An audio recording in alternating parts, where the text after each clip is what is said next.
Welcome to the Breakdown with Ben Bobick and Lyndon Blake, Cardinal Mooney edition today, Lyndon. How do you think the Cougars are going to do this year? I think they're pretty confident. I think they're putting in the hours, working from 1:30 to 6 every day to make sure they do not get eliminated in the playoffs like they did last year. Like they did last year. That was the big component we heard from their players. Grind. We're grinding. No one's grinding harder than us, and they're going to need it. They were 8-3 last year.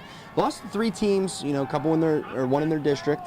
Wasn't too bad they weren't bad losses though. They were losses, they were winnable games, and that was what Coach was honing in on a lot. When we chatted with him we got to finish games, and they talked a lot about the turnover margin, and those are very winnable games. And I think with this team this year, it could put them over the top.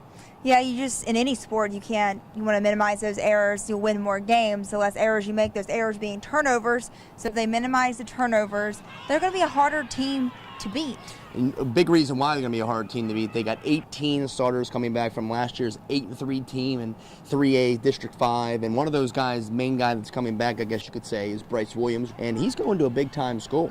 Yes, he will be a Gopher next year up there in Minnesota. And I asked him if he's bought a winter jacket. He said not yet, but a lot of people in Southwest Florida travel up that way to play football. It must be a great program up there run by a very well coaching staff, because it pulled him away from all the Florida schools. He's a hot commodity at the running back position. I'd say it's one of the most premier, if not the most premier conference in college football in the Big Ten. Up there playing against teams like Ohio State, Penn State, Michigan, and Minnesota's got a growing program there, so he'll do a lot on the ground. He's either going to learn the hard way about that winter jacket. Being a northern guy myself, it gets cold in Pittsburgh, let alone Minnesota. So what does this team need to do this year? I mean, you have your Clearwater Central coming down here, St. Peter Central. Clearwater, obviously the team that beat them in the district last year, District 5 champs in 3A. What do they need to do this year? What's their schedule, their slate looking like? I think they really just need to hone in on what their strengths are. They're going to be playing all the Catholic schools from down here in Sarasota County up through Clearwater, hitting the St. Pete Catholic, Calvary Christian, which is a team St. Stephen's has marked on their calendar as a team that they want to beat.